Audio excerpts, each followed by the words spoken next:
Mi padrastro quiere que le dé mi premio de la lotería solo porque, según él, es el hombre de la casa, después de haberme corrido cuando cumplí 18. Cuando tenía 14 mi mamá se casó con Dennis y él se mudó con nosotras. Se adueñó del cuarto principal y luego empezó con sus reglas. Su casa, sus reglas, decía. Pero en realidad la casa era de mi mamá. Mi papá se la dejó cuando murió, pero a Denise le valió y actuó como si todo fuera suyo en cuanto se casó. Me hacía llamarlo señor, me puso toque de queda a las 8, hasta en fines de semana, y hasta se quejaba de lo que yo comía, porque, según él, era una carga para la casa. Apenas cumplí 16, me salió con que ya tenía que pagar renta, $300 al mes, y yo todavía en la prepa. Conseguí chamba en una cadena de comida rápida solo para pagarle. Mi mamá nunca le dijo nada, solo me decía en voz bajita que eso me iba a hacer responsable. Trabajaba 20 horas a la semana cuando había clases y 30 en vacaciones. A Denise jamás le fallé con la renta, y ni las gracias me dio. Nunca reconoció nada, nomás agarraba el dinero y me decía que así era la vida. El día que cumplí 18,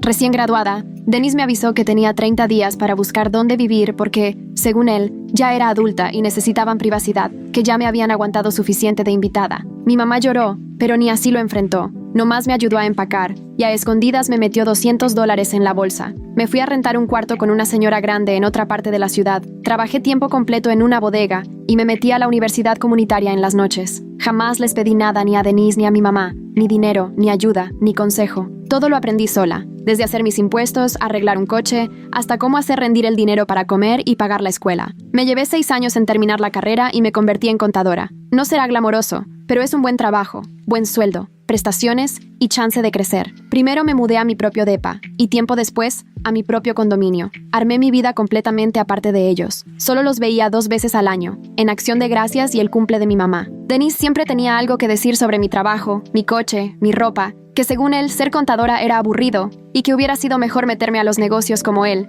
aunque su empresa de jardinería apenas sobrevivía porque mi mamá le metía dinero. Pero claro, yo era la que tomaba malas decisiones. Con el tiempo, dejé de dejar que me afectaran sus comentarios. Solo sonreía, ayudaba a mamá con los trastes y me iba en cuanto podía. Hace 3 meses, me saqué la lotería. No fue el premio mayor, pero sí fue una buena lana. $470,000 libres de impuestos. No le conté a nadie al principio. Liquidé mi condominio. Guardé buena parte en ahorros y me compré un coche nuevo. Nada lujoso, solo algo confiable. También doné algo a un refugio que me ayudó cuando tenía 19 y quedé sin trabajo. Se lo conté a mi mamá como un mes después, y le pedí que no dijera nada, pero debí suponerlo. Esa misma noche se lo contó a Denise. Me habló al día siguiente. Ni felicidades ni nada. Solo quería que nos viéramos a comer porque, según él, teníamos que hablar de las finanzas familiares. Debí decir que no, pero me ganó la curiosidad de ver qué se iba a inventar. Nos vimos en una cafetería cerca de su casa, y ahí estaba igualito. La misma cara, misma actitud de superioridad, como si yo siguiera siendo la chavita de 16 que le pagaba renta. Ni saludó bien. Luego soltó que el dinero de la lotería se debía repartir justamente, que él era el jefe de la familia, que mi mamá sacrificó mucho por mí, y que lo mínimo era compartir mi buena suerte. Tenía el monto bien calculado, $200,000, y los quería de un jalón para invertir en su negocio de jardinería,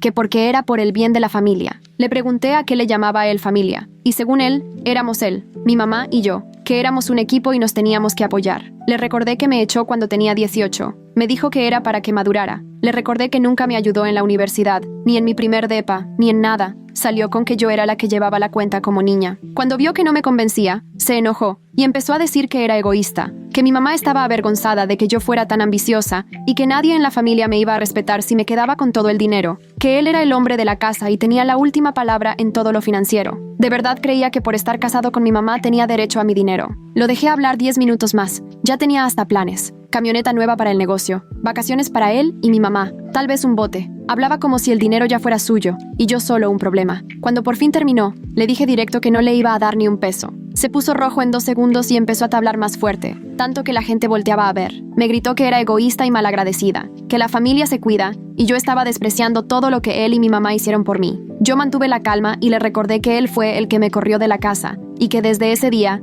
yo me he mantenido sola. Le dije que obviamente tenemos ideas muy distintas de lo que es ser familia. Se quedó callado, apretando la mandíbula y agarrado de la mesa, pero no supo qué contestar, y en vez de seguir igual, cambió de tono. Se puso casi triste, diciendo que mi mamá lloraba en las noches porque yo ya no era cercana, que el dinero nos estaba separando, que ella extrañaba a su hija. Le apunté que fue él quien pidió verme, y quien estaba pidiendo el dinero, no yo. Pegó en la mesa y hasta los cubiertos brincaron. Más gente nos volteó a ver. Me dijo que tenía una semana para pensar qué tipo de hija quería ser y se fue sin siquiera pagar su café. Yo me quedé un rato sentada, luego pagué y me fui. Cuando llegué a mi coche las manos me temblaban. Me quedé agarrada del volante en el estacionamiento como 20 minutos. Parte de mí sabía que esto iba a pasar, que Denise iba a salir con algo así, pero escucharlo de su propia boca, exigiendo mi dinero como si tuviera algún derecho, me enojó tanto que apenas podía pensar. Encendí el coche y me regresé a mi condominio, directo a mi laptop. Esa noche me la pasé investigando sobre cómo protegerme legalmente y cómo lidiar con la presión familiar por dinero. Estuve leyendo historias de otras personas a quienes sus propios familiares quisieron quitarles lo que ganaron en la lotería. Aprendí sobre cartas de cese y desista, y sobre leyes para evitar el acoso. Fui tomando notas y guardando páginas que me parecieron útiles. Sentí algo de alivio al tener información y un plan a seguir. Como a las 8 de la noche sonó mi teléfono. Era mi mamá. Cuando contesté, su voz era bajita y se notaba que estaba apenada. Me dijo que Denise estaba muy enojado y que quizá yo podría ayudarles aunque fuera con un poco. No con todo lo que pedían, pero sí algo para que viera que me importaba. Le pregunté por qué le había contado a Denise lo de la lotería si yo le había pedido que no lo hiciera. Se quedó callada unos segundos y después me dijo que ella le cuenta todo a su esposo. Eso es lo que hace la gente casada. Me soltó. Sentí que algo dentro de mí se rompía al oír eso. Le dije que ya había pagado mi departamento, que estaba ahorrando para mi futuro, que había donado parte del dinero y que no pensaba darle nada a Denise. Ella empezó a llorar. Me dijo que yo estaba destruyendo la familia por dinero, que ya no era la misma, que antes era una muchacha tan dulce. Le respondí que sigo siendo la misma persona que a los 16 pagaba su renta, la misma que corrieron de la casa a los 18, que no he cambiado en nada, salvo que ahora tengo dinero y Denise lo quiere. Ella seguía llorando, así que terminé la llamada. Al día siguiente, busqué abogados especializados en temas familiares y protección de patrimonio. Así fue como di con Caroline Donaldson. En su página decía que ayudaba a la gente a proteger sus bienes de la presión familiar. Llamé a su oficina y conseguí cita ese mismo día. Me senté con ella y le conté todo. La exigencia de Denise por los $200,000, la escena en el restaurante, la llamada de mi mamá. Caroline tomó nota de todo, preguntando por fechas y detalles, incluso sobre las palabras exactas que usó Denise y el papel que tuvo mi mamá en todo esto. Cuando terminé, solo me miró y me dijo, esto pasa más seguido de lo que piensas. Me explicó que debíamos proteger mi dinero de inmediato. Me dijo que a partir de ese momento documentara absolutamente todo. Cada conversación con Denise, cada llamada o mensaje de mi mamá donde hablara de dinero, cada mensaje de texto. Me explicó que, si Denise llegaba a amenazarme o acosarme, iba a necesitar pruebas muy claras de todo. Me dejó claro que la documentación hace toda la diferencia si la situación se pone peor. Esa noche llegué a mi casa y empecé un registro con todo lo que recordaba de la reunión en el restaurante. Lo que dijo Denise, lo que respondí, la cantidad exacta que pidió, hasta cómo golpeó la mesa. Anoté todo con fecha y hora. 2 días después vi a Gary Freeman, mi contador, y le expliqué lo que estaba pasando con Denise y mi mamá. Gary me ayudó a reestructurar las cuentas y ponerles más candados. Puso beneficiarios de modo que Denise quedara totalmente fuera. Me comentó que ya había visto situaciones iguales, familiares que creen tener derecho al dinero de la lotería, y que la mejor protección siempre es la documentación legal. Al salir de su oficina, sentí un poco más de seguridad. Ya tenía abogado, contador y pruebas. Me sentía protegida. 3 días después de la escena en el restaurante, Denise me llamó directamente. Su voz sonaba amable, como si nada hubiera pasado. Me dijo que quizá había exagerado y que ya no pedía los 200,000, sino solo 50,000 para ayudar con el negocio. Solo lo necesario para estabilizar un poco las cosas, según él. Le contesté que no pensaba darle nada y que dejara de buscarme por este tema. Fui firme. En cuanto se dio cuenta, su tono cambió. Desapareció la voz amable. Me dijo que me iba a arrepentir,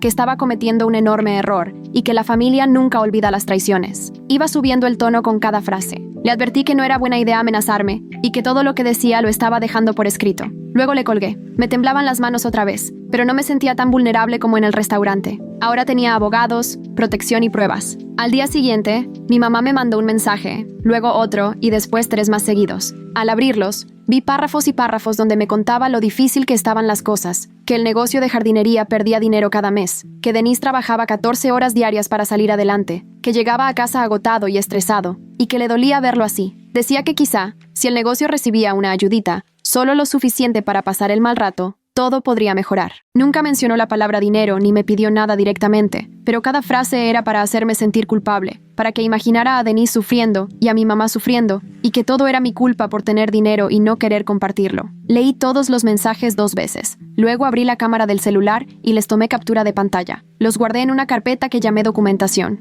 No respondí. Solo dejé el celular boca abajo en mi escritorio y seguí trabajando. 2 días después me vi con Jeremy a comer en una cafetería cerca del trabajo. Jeremy y yo llevábamos 3 años trabajando juntos. Era a quien le contaba todo lo que me pasaba. Mis citas fallidas, broncas con el coche, el vecino que tocaba la batería a medianoche. Pero nunca le había contado mucho de mi familia, solo que tenía una relación distante con mi mamá y que mi padrastro y yo no nos llevábamos. Ese día le solté todo. Cómo Denise me cobraba renta desde los 16, cómo me sacaron de la casa a los 18, cómo estudié y trabajé sola para pagarme la universidad, cómo me gané la lotería, y Denise exigía los 200,000 como si fuera obligación, y los mensajes de culpa que me mandaba mi mamá todos los días. Jeremy dejó su sándwich y solo me miró. Me dijo que ni idea tenía y que pensaba que yo solo tenía una relación lejana y normal con mis papás. Pero no esto. Dijo que Denise sonaba bien complicado y que mi mamá no era mejor. Me preguntó qué iba a hacer. Le dije que no pensaba darles nada y que ahora tenía una abogada y estaba documentando todo. Jeremy asintió y me dijo que era lo más inteligente.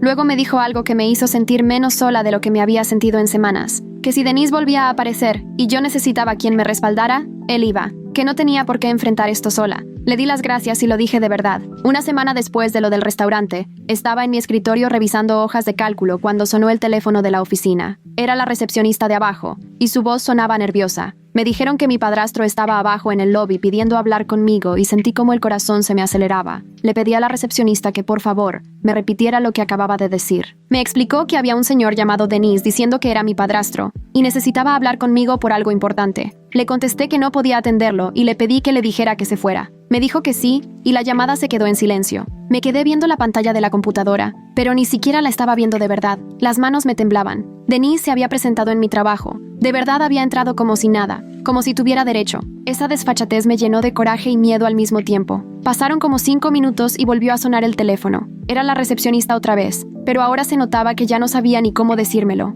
Me dijo que Denise no se quería ir, que insistía en que solo necesitaba 5 minutos para hablar con su hija de asuntos familiares. Me preguntó qué quería que hiciera. Le pedí que llamara a mi gerente, que esto ya era acoso, y quería que lo sacaran del edificio. Escuché que me puso en espera, y luego se oyeron voces de fondo. Después entró la voz de mi gerente, preguntando qué estaba pasando. Le expliqué lo más tranquila que pude que mi padrastro había llegado sin invitación, y se negaba a irse, aunque ya se le había pedido. Mi gerente dijo que él se encargaría y colgó. Me quedé como estatua en mi escritorio por los siguientes 10 minutos, sin poder pensar en el trabajo, solo imaginando a Denise abajo armando un escándalo, con todos en la oficina viéndolo y enterándose de mi drama personal. Al rato, mi gerente llegó a mi escritorio y me dijo que Denise ya se había ido. Me contó que le habló muy firme, le dijo que tenía que salirse o iban a llamar a seguridad. Denise se puso a discutir, diciendo que solo quería hablar y que era un asunto de familia, pero al final se fue. Al salir, todavía gritó para que todos escucharan que no iba a poder evitarlo para siempre. Mi gerente me preguntó si estaba bien y le dije que sí, aunque era mentira. Me aseguró que si Denise regresaba, iban a llamar a la policía de inmediato. Le di las gracias y quise regresar al trabajo, pero no podía dejar de temblar. Me sentía humillada. Seguro todos en el piso ya sabían lo que había pasado. La oficina de contabilidad no es tan grande y la gente luego habla. Abrí mi correo y le mandé un mensaje a Caroline contándole todo. Me contestó rapidísimo, diciendo que esto era acoso y que teníamos que mandar una carta formal de cese y desista ya. Comentó que el hecho de que Denise fuera a buscarme al trabajo, después de que le pedí que dejara de contactarme por dinero, era una violación clarísima de mis límites. Me preguntó si quería que ella redactara la carta y le dije que sí, que le daba permiso de mandar lo que considerara mejor. Parte de mí se sintió aliviada, como si por fin estuviera haciendo algo para protegerme, pero otra parte estaba en ascuas pensando qué iba a hacer Denise cuando le llegara una carta de una abogada. ¿Lo iba a dejar en paz o se iba a poner peor? Esa noche sonó mi teléfono. Era mi mamá. Casi no le contesto, pero sabía que si no lo hacía, no iba a dejar de marcar. Cuando contesté, ya estaba llorando antes de que yo dijera algo. Me reclamó que habían sacado a Denise de mi trabajo como si fuera un delincuente, que lo estaba destruyendo, que él solo quería hablar conmigo y que lo humillé en frente de desconocidos. La interrumpí y le expliqué que Denise llegó sin avisar, que a través de la recepcionista le dije que no podía recibirlo y que se fuera, pero él no quiso y armó un escándalo. Le aclaré que eso era su responsabilidad, no mía, pero ella seguía llorando, diciendo que yo había cambiado, que ahora era fría y cruel, que la hija que ella había criado nunca trataría así a la familia. Quise gritarle, Recordarle que esa hija que crió fue la que tuvo que pagar renta a los 16 y la que corrió a los 18. Pero solo le dije que tenía que colgar y terminé la llamada. Al día siguiente me puse a buscar terapeutas que supieran de problemas familiares y encontré a Lorelai Richards. En su página decía que ayudaba a poner límites con familiares difíciles. Le llamé y conseguí cita para el fin de semana. Cuando llegué, me recibió con una sonrisa y me ofreció una silla cómoda. Me pidió que le contara qué me llevaba ahí, y yo empecé a hablarle de Denise y del dinero de la lotería, pero de pronto ya estaba regresándome más atrás, a cuando tenía 14 años, y Denise se mudó con nosotras, a cuando pagaba renta en la prepa, a cuando me corrieron, a cuando mi mamá nunca me defendía, a ese patrón de mi mamá eligiendo siempre a Denise durante 16 años. A la mitad empecé a llorar, pero no de esas lágrimas discretas, sino un llanto con todo y mocos. Lorelai me pasó unos pañuelos y se quedó esperando. Cuando por fin pude detenerme, me dijo algo que me marcó. Me explicó que la pasividad de mi mamá en realidad no era pasiva, que cada vez que ella dejaba que Denise me tratara mal, estaba tomando una decisión. Me dijo que mi mamá elegía su propia comodidad antes que mi bienestar, y que eso dolía, pero era necesario verlo claro.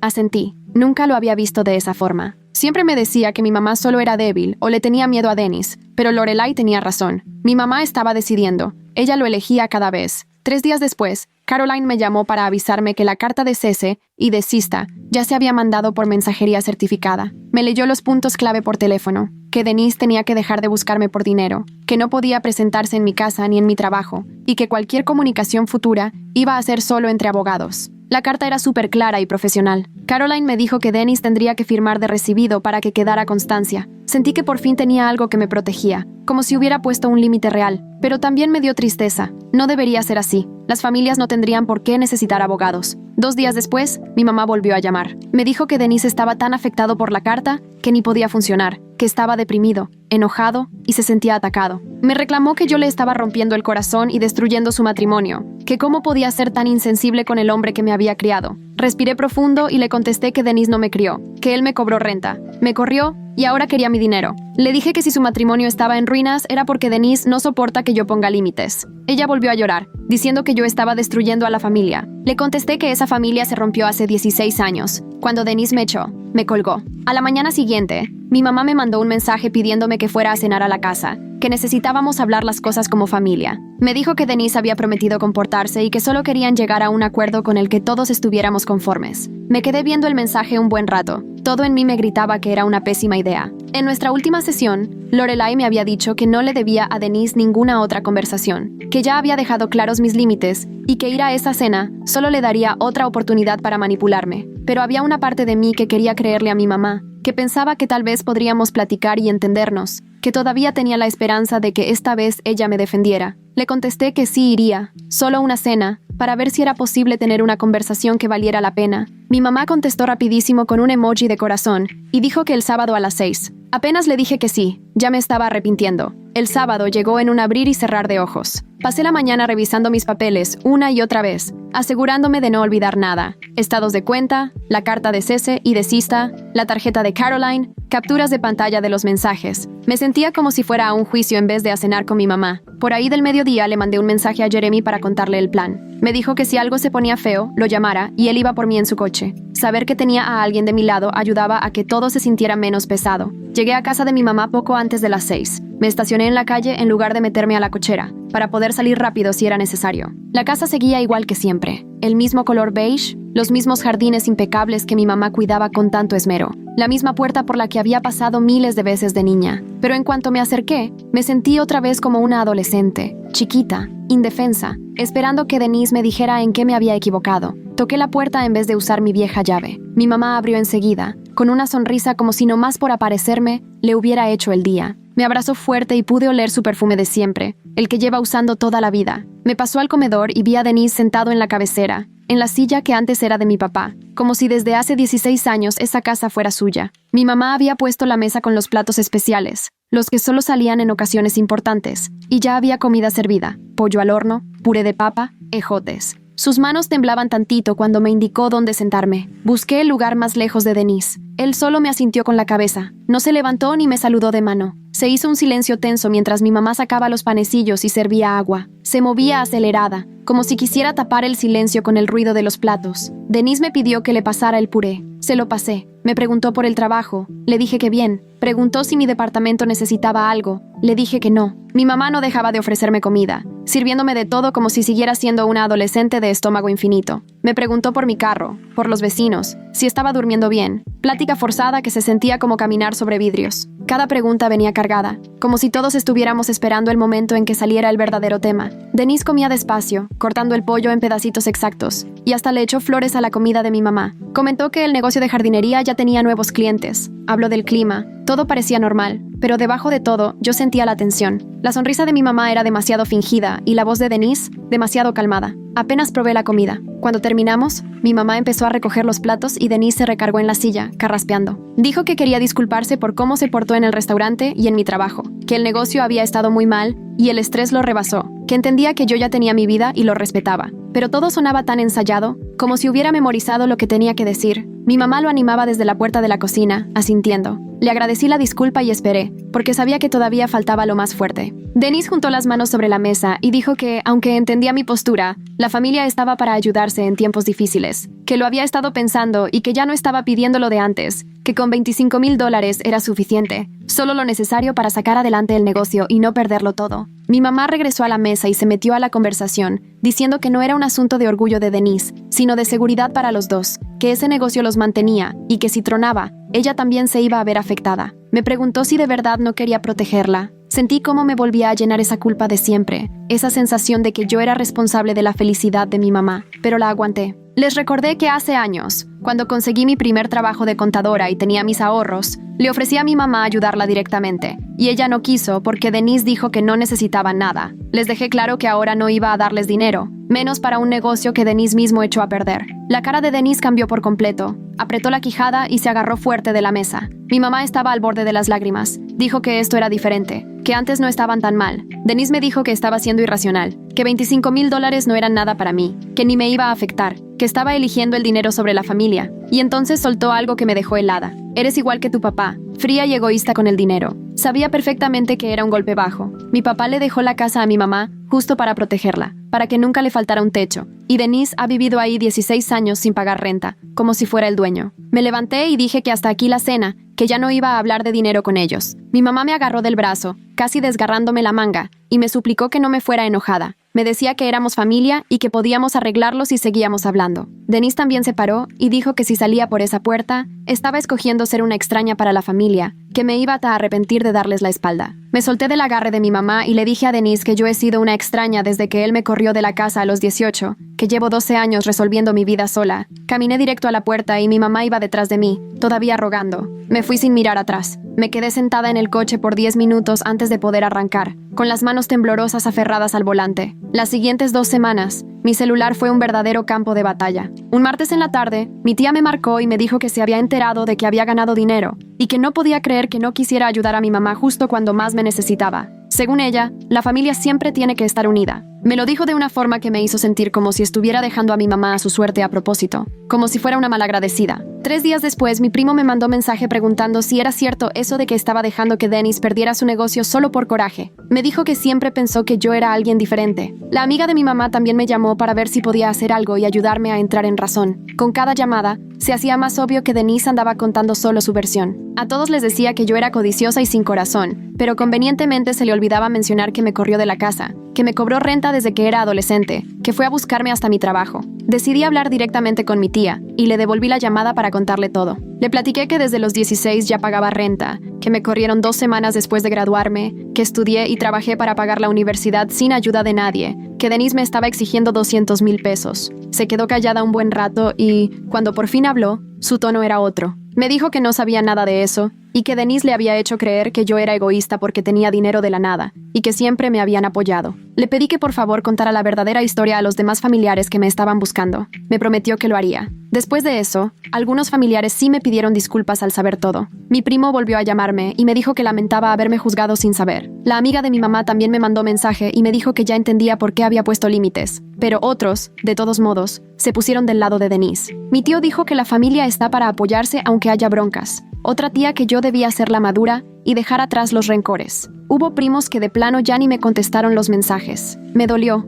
pero no me sorprendió. Son personas que nunca estuvieron en los momentos difíciles. No me vieron chambeando en comida rápida a los 16 para pagarle renta a Denise, ni me echaron la mano cuando dormía en un colchón inflable en un cuarto rentado, ni preguntaron nada cuando apenas tenía para comer sopa instantánea porque tenía que ahorrar para los libros. Pero ahora sí, todos opinaban sobre qué debía hacer con mi dinero. Así que empecé a alejarme de la familia lejana que no respetaba mis límites, dejé de contestar llamadas de números desconocidos, silencié los chats grupales donde seguían hablando del tema, y mejor me enfoqué en la gente que de verdad me apoyaba: Jeremy, Caroline, Lorelai. Ellos sí conocían toda la historia y aún así estaban conmigo. Jeremy, por ejemplo, una noche me invitó a un restaurante italiano al otro lado de la ciudad, un lugar chiquito y tranquilo donde por fin pude respirar. Pidió vino para los dos sin preguntar y me dijo que pidiera lo que quisiera. No tenía hambre, pero de todos modos pedí pasta, porque lo vi preocupado y no quería que pensara que ya no podía más. Nos sentamos en una mesa rincón, lejos de todos, y me dejó desahogarme. Le conté de las llamadas, de las acusaciones, de cómo Denise estaba cambiando todo para que yo quedara como la mala. Jeremy solo escuchó, y cuando terminé,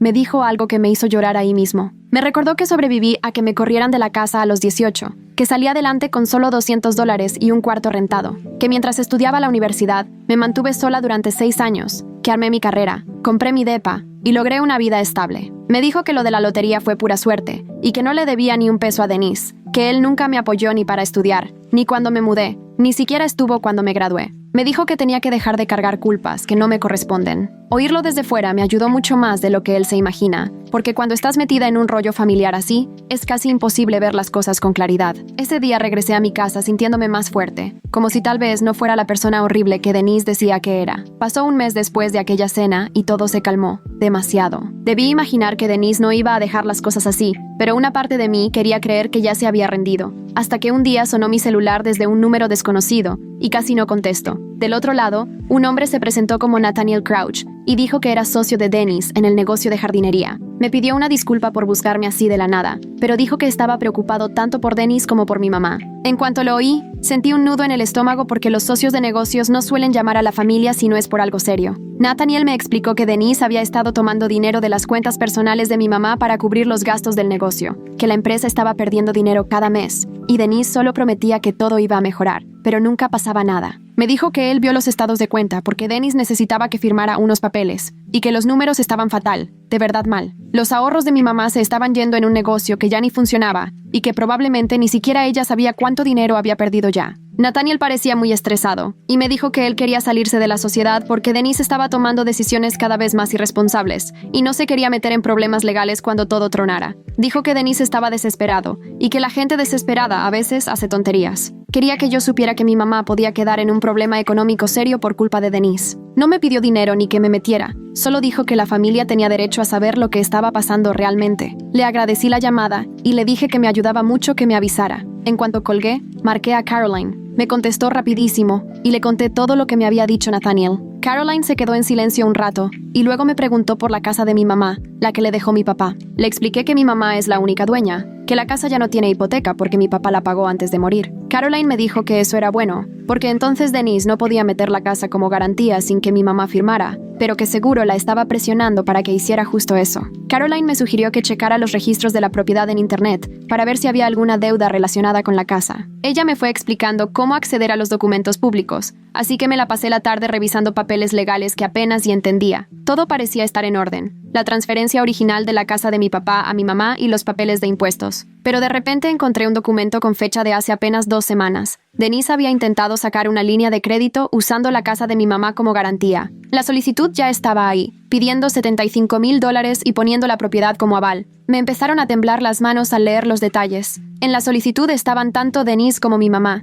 pero yo sabía que ella jamás se arriesgaría así si Denise no la hubiera presionado. Tomé capturas de todo y se las mandé a Caroline preguntándole qué significaba eso. Me contestó al poco rato diciéndome que la solicitud existía, pero que tenía que checar si ya la habían aprobado. Esa noche no pegué el ojo pensando en que Denise quería quedarse con lo único que mi papá le dejó a mi mamá para que estuviera segura. Al día siguiente le hablé directo a mi mamá. Tardó un poco en contestar, y cuando lo hizo se escuchaba cansada. Le pregunté sin rodeos si Denise estaba tratando de hipotecar la casa. Se quedó callada. Solo escuchaba su respiración al otro lado de la línea. Volví a preguntar, ahora con más tacto, y al final reconoció que sí, que Denise insiste en que es la única forma de salvar el negocio y su futuro. Sentí un hoyo en el estómago. Le dije que esa casa era su respaldo, que era lo único que era realmente suyo y no debía ponerla en riesgo por los problemas de Denise. Me respondió que yo no entendía la presión que sentía, que Denise era su esposo y debía apoyarlo. Le recordé que mi papá le dejó esa casa justamente para que siempre tuviera un lugar donde vivir, pasara lo que pasara. Se soltó llorando y me dijo que Denise le prometió que podría levantar el negocio si le daban una última oportunidad.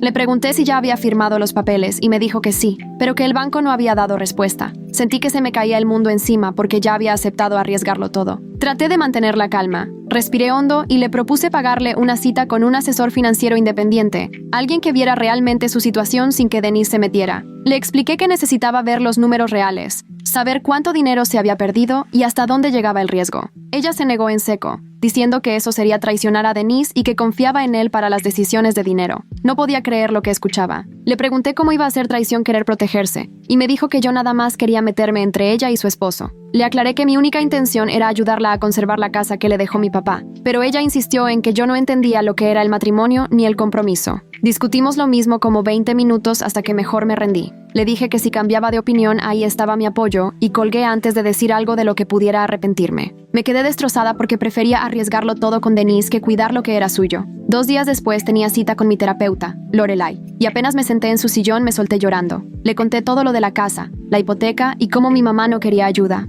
Lorelai me escuchó y me dijo algo que me dolió, pero que necesitaba oír, que yo no podía salvar a mi mamá de las decisiones que ella misma estaba tomando. Me explicó que ella es adulta, que si decide quedarse con Denise y arriesgar su seguridad financiera, es decisión suya, y que yo no podía controlar eso. Me dijo que podía ofrecerle ayuda y recursos, pero no podía obligarla a aceptarlos, y que si seguía insistiendo solo me iba a lastimar yo misma. Me remató diciendo que lo más difícil de amar a alguien es ver cómo toma malas decisiones y saber que no puedes evitarlo. Lloré casi toda la sesión, porque aceptar eso me parecía imposible. Yo quería cuidar a mi mamá como ella nunca me cuidó a mí, pero Lorelai tenía razón. Mi mamá estaba tomando sus propias decisiones y yo tenía que dejarla enfrentar las consecuencias, aunque eso la llevara a perderlo todo. Pasaron 2 semanas eternas sin saber nada de mi mamá ni de Denise, hasta que un martes temprano me llamó mi mamá. Casi no contesto, pero algo me impulsó a hacerlo. Lloraba tanto que apenas se le entendía. Me dijo que el banco negó la línea de crédito porque el historial de Denise era muy malo y el negocio estaba en números rojos. Sonaba entre aliviada y asustada.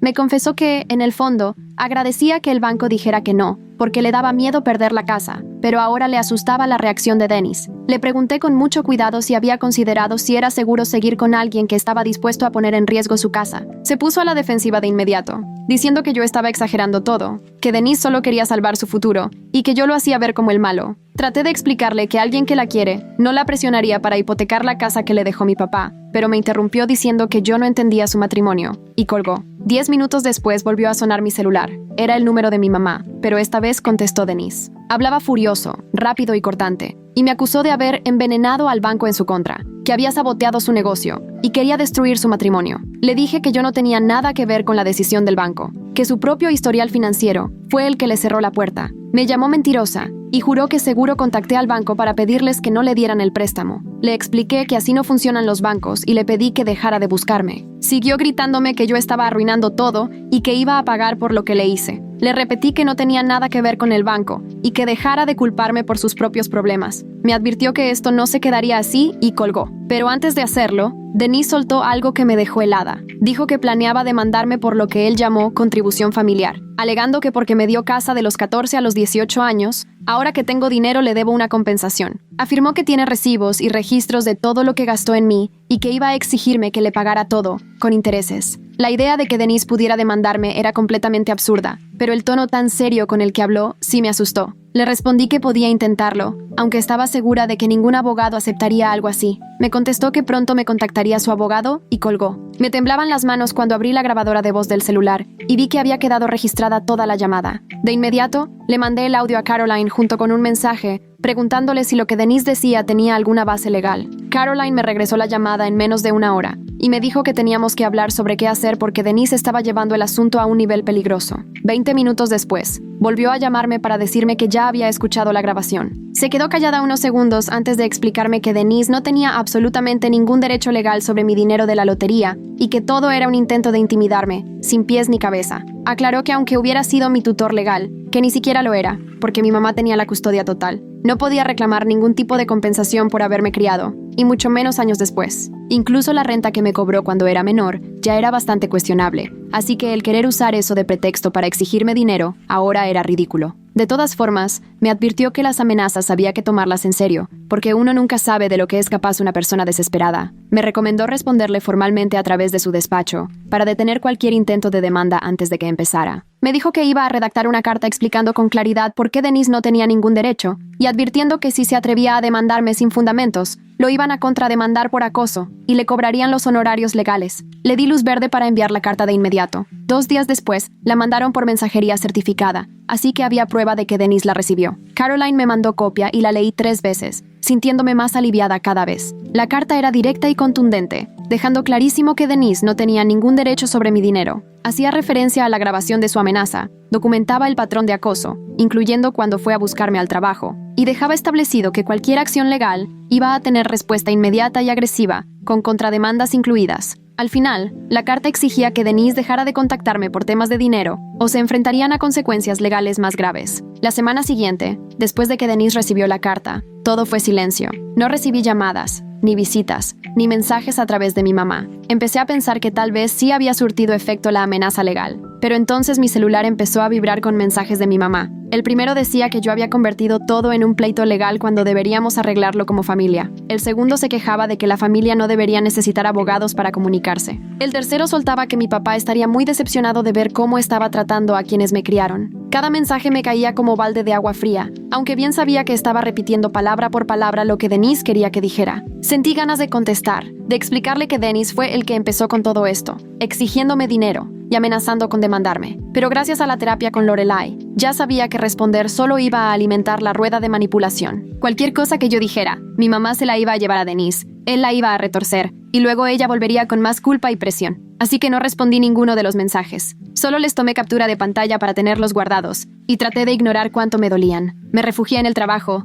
buscando un poco de normalidad en medio del caos familiar. Tenía encima una auditoría importante para uno de los clientes grandes, y enfoqué toda mi energía en los números y las hojas de cálculo. El trabajo siempre había sido mi lugar seguro, donde todo tenía orden y podía mantener el control. 2 semanas después de la carta del abogado, mi jefa me llamó a su oficina y de inmediato pensé que algo malo pasaba, que tal vez alguien se había quejado de mi trabajo o que Denise de alguna manera había metido ruido ahí también. Pero para mi sorpresa, me ofreció un ascenso a contadora senior, con un aumento considerable y a cargo de un equipo propio. Me tomó unos segundos reaccionar antes de decir que sí. Mi jefa me felicitó y me dijo que me lo había ganado por mi esfuerzo y por el liderazgo que había demostrado, que la empresa quería invertir en mi futuro con ellos. Al salir de la oficina, sentí una oleada de satisfacción, sabiendo que había logrado algo real y estable por mí misma, sin que Denise o mi mamá tuvieran nada que ver. Esa noche, mis compañeros me invitaron a cenar para celebrar, y por un rato logré olvidarme de todo el asunto del dinero. Fuimos a un restaurante bonito, brindaron por mí y me hicieron reír con historias de la oficina y de clientes complicados. Jeremy no dejaba de buscarme la mirada y me sonreía como si realmente estuviera orgulloso de mí.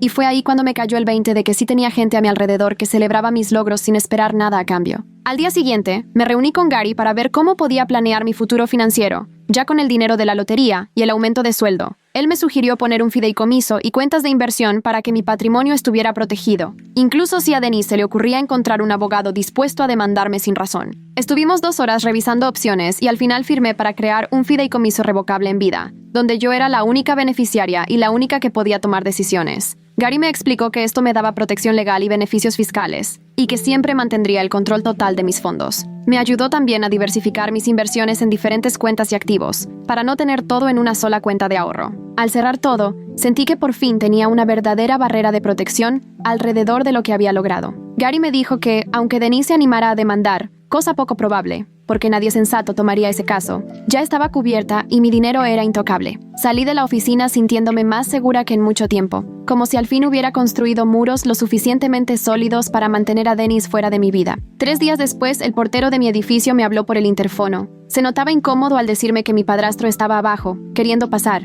Sentí que se me iba el alma al piso y le pedí, con toda la firmeza posible, que bajo ninguna circunstancia le diera acceso. Me aseguró que lo entendía y que él se encargaría. Me quedé parada junto a la ventana, viendo cómo Denise caminaba de un lado a otro en la banqueta, sin poder subir. Estaba haciendo señas y claramente discutiendo con el portero, separados solo por las puertas de vidrio. El pleito duró casi 10 minutos, hasta que Denise por fin se subió a su camioneta y se largó. Yo temblaba mientras marcaba a la línea de la policía para reportar el incidente y levantar un acta. El oficial que me atendió fue muy amable y profesional. Me explicó que con solo una visita no era suficiente para conseguir una orden de restricción, pero que dejar constancia ayudaba en caso de que Denise siguiera con sus cosas. Le di el número de mi caso de acoso y mencioné la carta de cese y desista del abogado. Me dijo que estaba haciendo lo correcto al llevar todo anotado y que considerara poner cámaras de seguridad en mi departamento. Al colgar, me quedé un buen rato sentada en el sillón, tratando de tranquilizarme. Sentí que Denise viniera hasta mi casa como una invasión, aunque ni siquiera pasó del vestíbulo. Al día siguiente,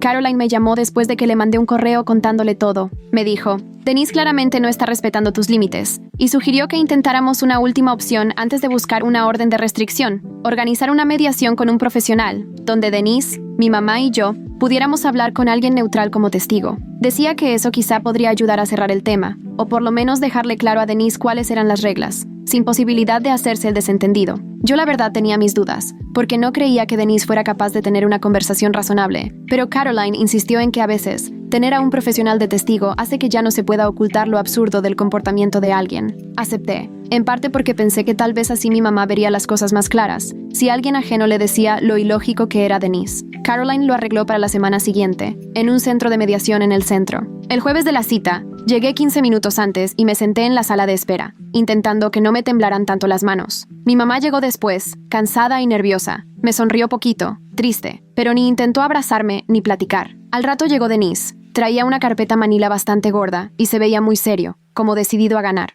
La mediadora se presentó como experta en conflictos familiares por dinero y explicó las reglas. Cada quien iba a poder hablar sin interrupciones, y ella solo iba a facilitar, no a tomar partido. Denise se adelantó, abrió su carpeta y sacó hojas llenas de cuentas hechas a mano. Dijo que había apuntado todo lo que gastó en mí desde los 14 hasta los 18 años, y que le debía $47,000. La mediadora le pidió ver sus papeles, y Denise se los pasó como si de verdad hubiera armado un caso perfecto. Ella los revisó con calma, sin mostrar emoción, y le preguntó cómo había hecho sus cuentas. Denise respondió que había desglosado la renta, la comida, los servicios, la ropa, los útiles, incluso el cuarto que yo usaba. La mediadora me vio y me preguntó si yo tenía algo que decir sobre esos cálculos. Le contesté que desde los 16 hasta los 18 le pagué a Denise $300 al mes de renta, más de $7,000 en total, y que legalmente no se vale cobrarle renta a un menor ni después querer que uno pague por lo básico de la crianza. La mediadora asintió despacio y le dijo a Denise que los papás tienen la obligación legal de mantener a sus hijos menores y que no pueden pedir que les regresen ese dinero después. Mi mamá empezó a llorar. Los hombros le temblaban mientras se limpiaba las lágrimas con pañuelos. Dijo que solo quería que nos lleváramos bien y que si no podíamos llegar a un acuerdo que le sirviera a todos. La mediadora le preguntó suavemente qué tipo de acuerdo tenía en mente. Mi mamá dijo que tal vez yo podría ayudarles con la deuda del negocio,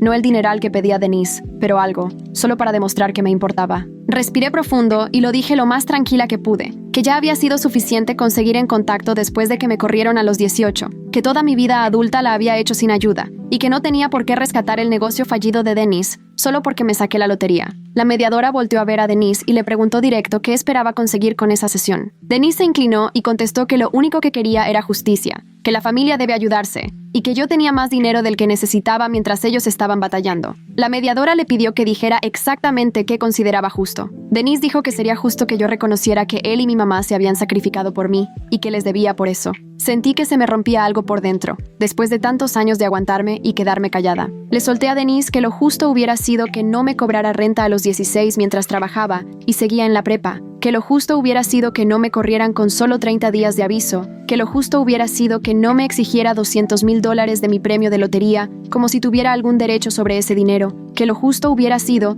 que no me persiguiera al trabajo ni se apareciera en mi casa después de que le dije que no, que lo justo hubiera sido que fuera un papá de verdad y no un casero resentido. La mediadora se recargó en la silla y nos vio a los tres, y dijo bien claro que Denise no tenía ningún derecho legal para reclamar mi premio de lotería, y que su conducta era acoso. Preguntó si había alguna posibilidad de resolverlo con apoyo familiar voluntario. Le respondí que no había manera. Denise se levantó de golpe. Dijo que era una pérdida de tiempo y que la mediadora estaba de mi lado. Así acabó la sesión, sin acuerdo, y Denise salió furioso, mientras mi mamá recogía sus cosas muy despacio. Cuando salí, mi mamá me alcanzó en el pasillo antes de que me fuera. Me pidió si podíamos hablar en privado. Solo un minuto. Casi le digo que no, pero algo en su cara me hizo aceptar. Nos sentamos en una banquita en el vestíbulo, y ella no paraba de retorcer las manos, nerviosa. Me confesó que Denise se había vuelto insoportable desde que le negué el dinero, que la culpaba de tener una hija malagradecida y que su matrimonio estaba más tenso que nunca. Me quedé esperando a que dijera que iba a dejarlo, o que por fin se daba cuenta de lo mal que estaba actuando, pero en vez de eso,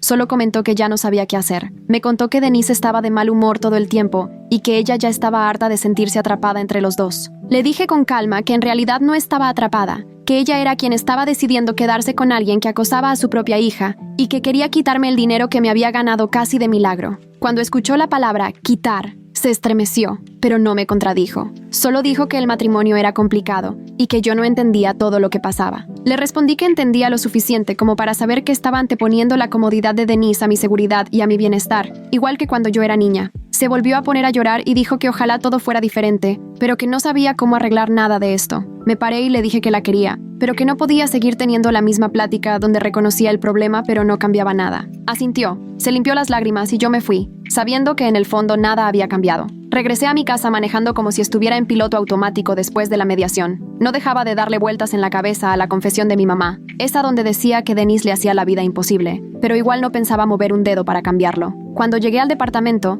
me quedé sentada en el coche como 20 minutos antes de entrar. Mi celular vibró con un mensaje de mi mamá, preguntando si podíamos hablar pronto. No contesté de inmediato. Necesitaba pensar qué quería realmente de mi relación con ella, si es que todavía se podía rescatar algo. Al día siguiente la llamé y le propuse vernos a tomar un café. Solo las dos. Aceptó de volada, con una vocecita llena de esperanza que me dolió en el pecho. Nos vimos en una cafetería que quedaba a la mitad del camino para las dos, un lugar neutral donde no iba a aparecer Denise. Mi mamá llegó viéndose súper cansada, con unas ojeras marcadas y las manos temblorosas mientras le echaba azúcar a su café. Esperé a que hablara primero, pero lo único que hizo fue mirarme con unos ojos tristes que decían todo. Le dije que la quería y que siempre la iba a querer, pero que no podía seguir teniendo una relación donde ella permitiera que Denise me acosara. Intentó interrumpirme y levanté la mano para que me dejara terminar. Le expliqué que lo único que le pedía era tener un límite bien claro. Ella podía hablarme directamente cuando quisiera, para platicar de su vida o contarme lo que fuera importante para ella, pero si mencionaba el tema del dinero, si intentaba presionarme para que me reconciliara con Denise o si trataba de hacerme sentir culpable por mis decisiones, ahí mismo iba a terminar la conversación. Se volvió a limpiar las lágrimas y me preguntó si hablaba en serio. Le dije que nunca en mi vida había estado tan seria. Asintió despacito y dijo que lo iba a intentar, aunque se le quebraba la voz. Yo dudaba que pudiera, la verdad. Denise la había tenido bajo control tanto tiempo que ni sabía si todavía podía tener una conversación sin pensar en lo que él diría. Terminamos el café en un silencio incómodo y nos dimos un abrazo rápido en el estacionamiento antes de irnos cada una por su lado. Esa noche, mi celular vibró y era un mensaje desde el número de mi mamá, pero era obvio que lo había escrito Denise. Decía que me iba a arrepentir de escoger el dinero antes que a la familia, que el karma me iba a alcanzar y que estaba cometiendo el peor error de mi vida. Le tomé captura de pantalla al mensaje y se lo mandé a Caroline, explicándole que el acoso seguía. Después de eso, bloqueé el número de mi mamá. Me sentí mal por hacerlo, pero necesitaba espacio para alejarme de ese chantaje emocional de siempre. El silencio que vino después fue una paz que de verdad no esperaba, sin llamadas enojadas, sin reproches, sin mensajes diseñados para hacerme sentir como la peor hija. Pero también sentía tristeza, porque era aceptar que mi mamá no podía, o no quería, proteger nuestra relación de la invasión de Denise. Ese fin de semana me la pasé limpiando mi departamento y poniendo en orden mis finanzas, usando todas las medidas de seguridad nuevas que Gary me ayudó a instalar. Durante el mes siguiente, me enfoqué en construir la vida que de verdad quería, ahora que por fin tenía estabilidad económica. Me tomé algunos días libres del trabajo y reservé un viaje a Irlanda, un país que siempre había soñado conocer pero que nunca creí que podría pagar. Caminé por castillos antiguos, me senté en pubs chiquitos escuchando música en vivo, probé mariscos frescos y recorrí acantilados increíbles con vista al mar. No me preocupé por el dinero, ni por el presupuesto, ni por si me podía dar el lujo de una mejor habitación de hotel. Al principio, esa libertad se sentía rara, como si me estuviera pasando de consentida, pero me recordé a mí misma que esto me lo había ganado con años de esfuerzo y un poco de suerte, y que merecía disfrutarlo. Cuando regresé, doné otra parte del dinero a causas que me apoyaron cuando más lo necesité. el albergue donde me dieron techo cuando tenía 19 y no tenía dónde vivir, un banco de alimentos que me salvó en mis épocas más difíciles de la uni, y un fondo de becas para estudiantes de colegio comunitario que también trabajan de tiempo completo. Cada donación se sentía importante, mucho más que comprarme cosas. Sentía que estaba transformando mi buena suerte en ayuda real para gente que vivía los mismos retos que yo ya había pasado. Después de volver de Irlanda, agendé mi sesión con Lorelai. Me preguntó cómo me sentía respecto a mi mamá y Denise. Le conté que había bloqueado el número de mi mamá y la extraña combinación de paz y tristeza que sentí después. Lorelai me ayudó a entender que yo ya estaba de luto por no tener una relación verdadera con mi mamá desde que tenía 18, o quizá desde antes. El dinero de la lotería no causó el problema en mi familia, solo hizo que ya no pudiera hacerme la loca. Todos esos años había pensado que tal vez las cosas cambiarían, que mi mamá le pondría un alto a Denise, que podríamos tener una relación normal de madre e hija. Pero el dinero solo me obligó a ver que eso nunca iba a pasar, que eran puras fantasías. Mi mamá había escogido a Denise una y otra vez. Lorelai me preguntó cómo me sentía al dejar de esperar que todo cambiara. Le dije que era un alivio, pero también me daba tristeza. Alivio porque ya no tenía que estar esperando algo que no iba a suceder, y tristeza porque aceptar la realidad significaba dejar ir la relación que siempre quise. El dolor era real y pesado, pero también me sentía más ligera, como si me hubiera quitado un gran peso de encima sin darme cuenta de todo lo que cargaba. Unas semanas después, crucé la ciudad para visitar a la señora que me rentó un cuarto cuando tenía 18. La señora Reed ya pasaba de los 80 y seguía viviendo en la misma casa. Le hablé antes y en cuanto me escuchó me reconoció. Me invitó a tomar el té. Cuando llegué, ya se movía con lentitud, pero su mente seguía igual de viva que siempre. Nos sentamos en la cocina a tomar un té y me empezó a preguntar cómo iba mi vida. Le platiqué sobre mi trabajo, sobre mi depa, y le mencioné con cuidado que últimamente me había llegado una lana considerable. Me sonrió y me dijo que siempre supo que me iba a ir bien. Le pregunté cómo estaba y me confesó que cada vez se le hacía más difícil mantener la casa. El techo ya tenía goteras cuando llovía fuerte y la plomería hacía ruidos raros. Con su pensión no le alcanzaba para arreglos grandes y sus hijos vivían en otro estado. Le dije que quería echarle la mano y contraté a unos trabajadores para que le arreglaran el techo y le pusieran la plomería al día. Cuando terminaron, ella se soltó llorando y me abrazó con todas sus fuerzas. Me dijo que ayudarme hace años había sido de las mejores decisiones de su vida. Su generosidad me recordó que la familia no siempre es la de sangre, sino la gente que está cuando la necesitas. Un día Jeremy me invitó a comer y me contó que su hermana dirige una organización sin fines de lucro. Lynette trabaja con chavos que salen del sistema de cuidado temporal y con muchachos que vienen de familias complicadas. Jeremy pensó que, por lo que yo había pasado, tal vez me interesaría ser voluntaria. Al poco tiempo conocí a Lynette en su oficina. Fue súper cálida y directa, y me explicó cómo su organización apoyaba a los jóvenes para que pudieran salir adelante solos. Les ayudaban a encontrar dónde vivir, les daban cursos para conseguir chamba,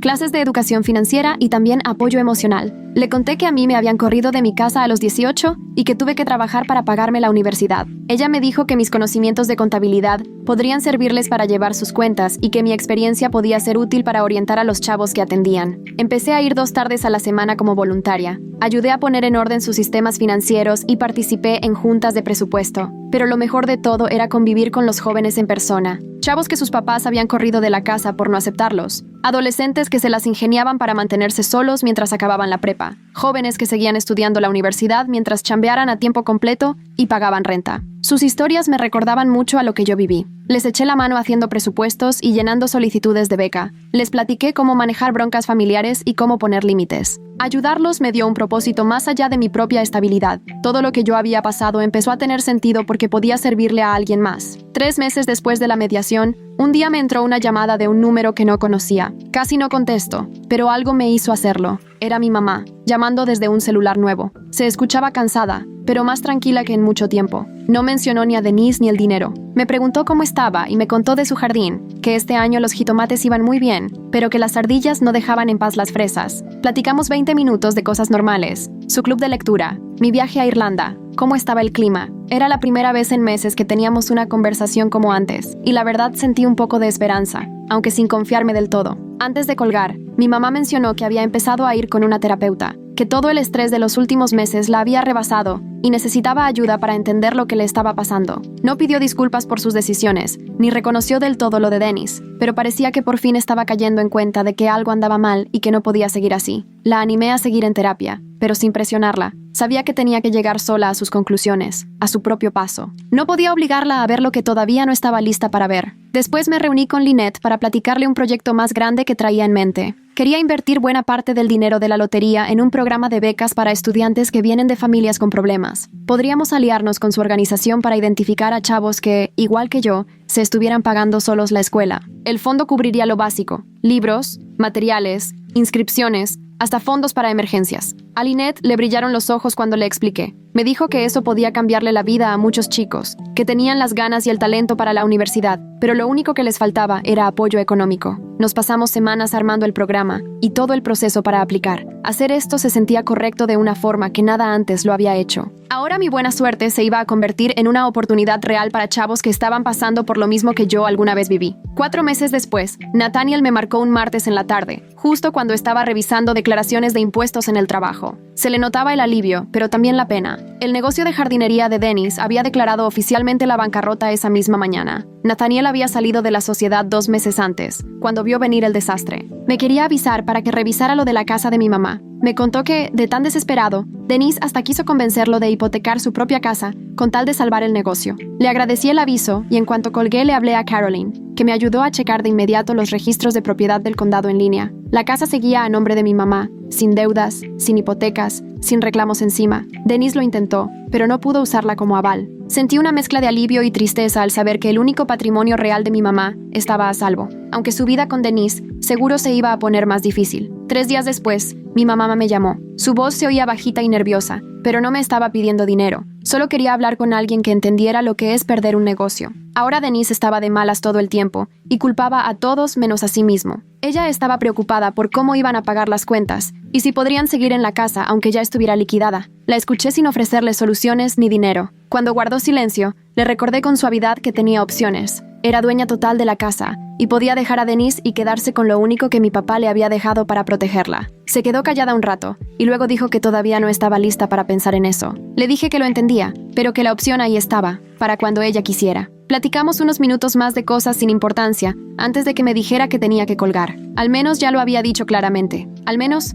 ahora ella ya lo sabía. 6 meses después de haberme sacado la lotería, me encontraba en mi departamento, contemplando la vida que había logrado construir, y de verdad me sentía satisfecho. Todo lo legal que Caroline me ayudó a poner en orden estaba sólido, y la estructura financiera que armó Gary me daba tranquilidad para el futuro. Gracias a las sesiones con Lorelai, aprendí a poner límites sin sentirme mal, y el voluntariado con la organización de Lynette me hacía sentir que mi vida tenía un propósito que iba más allá de lo mío. El programa de becas ya estaba recibiendo solicitudes de chavos que, honestamente, me recordaban mucho a mí cuando tenía 18 años. Ahora tenía amigos que me echaban la mano, especialistas que respaldaban mis decisiones y formas realmente significativas de usar mi dinero en lo que sí me importaba. Todavía me dolían ciertos temas familiares. Seguía deseando que mi mamá se pusiera primero en vez de poner a Denise, y todavía me daba coraje pensar en tantos años de manipulación y control. Pero esos sentimientos ya no mandaban en mi día a día. Eran parte de mi historia, pero ya no lo eran todo. Al fin entendí lo que Lorelai me venía diciendo desde hace meses. No puedes salvar a tu mamá ni cambiar a Denise. Solo puedes cuidarte a ti mismo y ayudar a quienes pasan por lo mismo. Ganarme la lotería me dio estabilidad económica, sí, pero sobre todo me obligó a dejar de esperar que mi familia cambiara y me animó a empezar a construir la vida que realmente merezco. Me siento orgulloso de los límites que puse, aunque hayan sido difíciles. Me siento orgulloso de no haberme dejado cuando Denise y mi mamá me presionaban. Y sobre todo, me siento orgulloso de la persona en la que me he convertido después de todo esto. Por primera vez en muchos años, de verdad estoy emocionado por lo que viene. No por el dinero, sino porque por fin decidí elegirme a mí mismo.